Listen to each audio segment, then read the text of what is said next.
Bonjour à tous, je suis Kylian Marlier, votre trader formateur. Bienvenue dans cette nouvelle vidéo dans laquelle je vais vous expliquer comment créer sa stratégie de trading.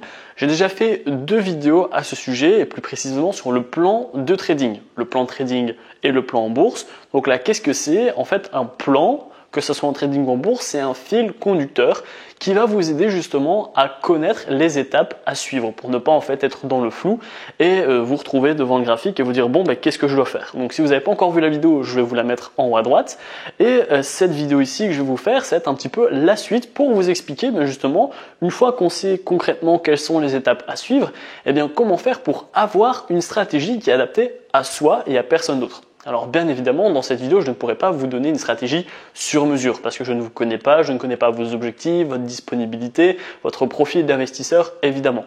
Si vous voulez, vous pouvez prendre un coaching dans la description ou accéder au programme d'accompagnement de trading. De toute façon, tout est dans la description. Mais là, ici, je vais vous expliquer en fait quels sont les grands points à suivre pour que vous puissiez prendre le point, l'adapter à vous, prendre le point suivant, l'adapter à vous et avoir, on va dire, quelque chose quand même de stable que vous allez pouvoir utiliser sur les marchés financiers. On va commencer tout de suite. Le premier point qui est intéressant à mettre en place, ça va être en fonction de votre disponibilité, choisir la stratégie que vous voulez. Effectivement, il y a des millions de stratégies, mais on va avoir quand même des grosses bases stratégiques. On va avoir le scalping, l'intraday, le day trading, le swing trading. Donc là, en fonction de votre disponibilité, vous allez déjà pouvoir être conscient de j'ai pas beaucoup de temps, je préfère aller en swing trading, ou alors j'ai vraiment beaucoup de temps dans ma journée, donc je suis libre d'essayer toutes les stratégies. En fait, tout va dépendre de votre disponibilité et également de votre sensation avec le trading. Si vous voulez vraiment être assez distant du trading et ne dépasser pas plus d'1 heure par mois, vous allez faire du swing trading ou 1 heure par semaine. Si par exemple 1 heure par jour ne vous dérange pas, vous allez plutôt aller dans du day trading. Et si vous adorez le trading, vous adorez mettre des positions et vous pouvez rester toute la journée, allez plutôt dans de l'intraday ou du scalping. Donc voilà comment on va faire. Vous allez choisir une base stratégique qui est importante pour vous. Ensuite, une fois que vous avez votre base stratégique, vous allez devoir utiliser les bonnes unités de temps. Pourquoi? Je vais en fait profiter pour vous donner une anecdote, mais souvent on vient me voir en me disant j'essaye un indicateur avec mon unité de temps favorite, sauf que dès que je veux changer mon unité de temps, ça me donne quelque chose de totalement biaisé et l'inverse en fait très souvent. C'est logique en fait. Pourquoi? Parce que si vous allez en M5 et qu'on vous dit d'acheter, un indicateur vous dit d'acheter en M5, peut-être qu'en fait il doit pas forcément être acheteur en H1. Pourquoi? Parce que l'indicateur, il doit vous convenir à vous, mais il doit également convenir, par exemple, à moi.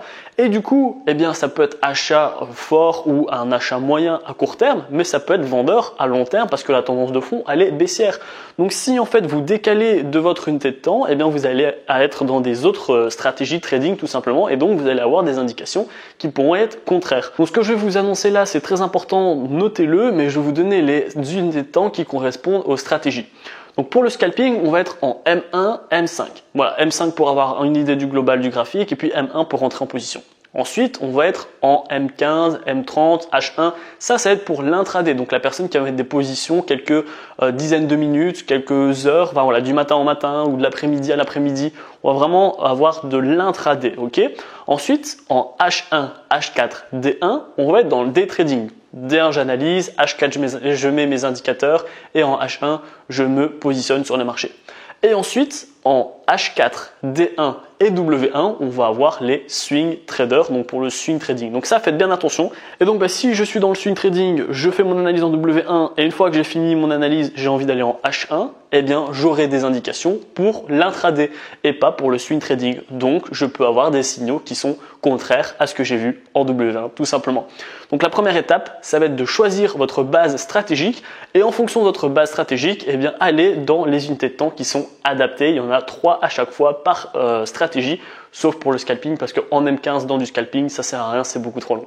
Le deuxième point va être de choisir le marché de prédilection que vous souhaitez justement utiliser avec votre stratégie de trading. Est-ce que vous voulez travailler sur les matières premières, sur les devises, sur les contrats, sur les cryptos? Il y a énormément justement de marchés, donc ce que je vous conseille, ça va être de tous les utiliser. Et ensuite, le marché avec lequel vous vous sentez le plus à l'aise, qui est le plus rentable pour vous, vous allez justement le choisir. Vous n'êtes pas obligé de choisir uniquement un seul marché. Personnellement, j'aime travailler sur le marché des devises et sur le marché des matières premières. Vous allez pouvoir travailler par exemple sur les contrats et sur les matières premières ou les contrats et les devises. Voilà, vous êtes libre de choisir un petit peu tous les marchés dont vous voulez. Tant que vous êtes à l'aise et que vous savez travailler justement dans ce marché, eh bien n'hésitez pas à vous diversifier. Ensuite, une fois que vous avez votre base stratégique, vos unités de temps et que vous savez où vous allez trader, eh bien vous allez devoir faire place aux indicateurs. Donc là, pour vos indicateurs, ce que je vous conseille, c'est assez simple, ça va être de faire des tests.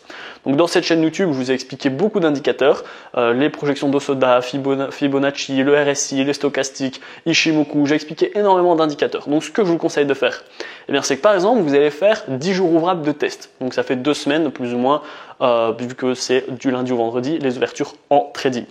Vous faites du lundi au vendredi la première semaine, du lundi au vendredi la deuxième semaine, avec par exemple Ishimoku. Vous testez pendant 10 jours ouvrables, vous voyez les résultats.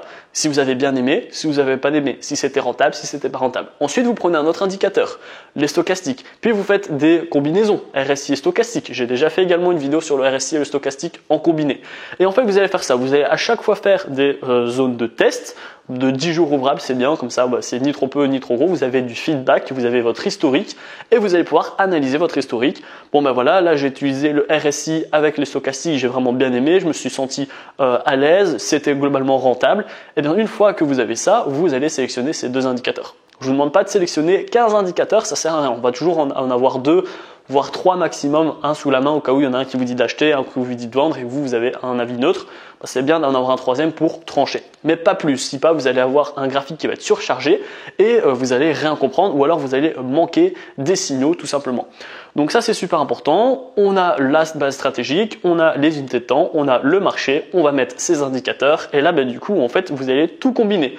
Je suis par exemple sur le marché du Forex, sur l'euro-dollar, en day trading, je suis en D1, j'ai commencé à mettre mes indicateurs et là vous allez faire une analyse technique tout simplement. Donc vous allez regarder la tendance de fond. Ensuite, une fois que vous avez la tendance de fond, vous allez tracer le support et la résistance du jour ou les supports et les résistances du jour. Puis vous allez dans une unité de temps inférieure pour commencer à mettre vos indicateurs. Est-ce que vous êtes plutôt acheteur? Est-ce que vous êtes plutôt vendeur? Est-ce que ce graphique il est intéressant ou alors est-ce qu'il n'y a rien à faire? Si c'est intéressant, essayez de poser une condition.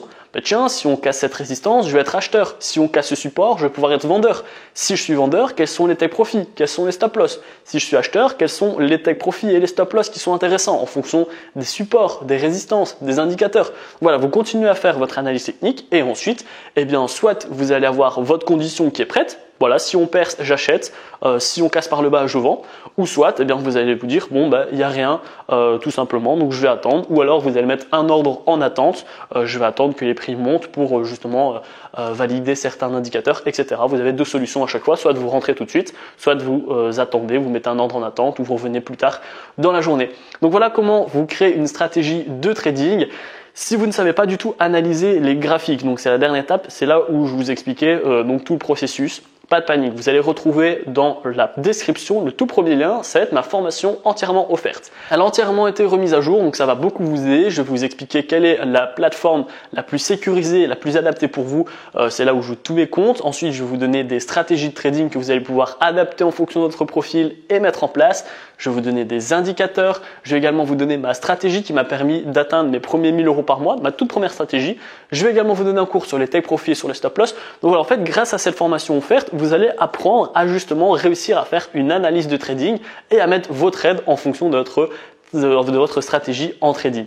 J'attends votre retour en commentaire. Dites-moi où est-ce que ça bloque. Comme ça, pourquoi pas, je pourrais vous refaire des vidéos d'explication. Si vous avez suivi ma formation offerte et que vous avez réussi à vous créer une stratégie, dites-le moi en commentaire également. Je serai ravi d'avoir votre retour dans cet espace. Si la vidéo vous a plu, n'hésitez pas à la liker, à la partager. Et moi, je vous dis à bientôt pour les prochaines vidéos. Ciao, ciao.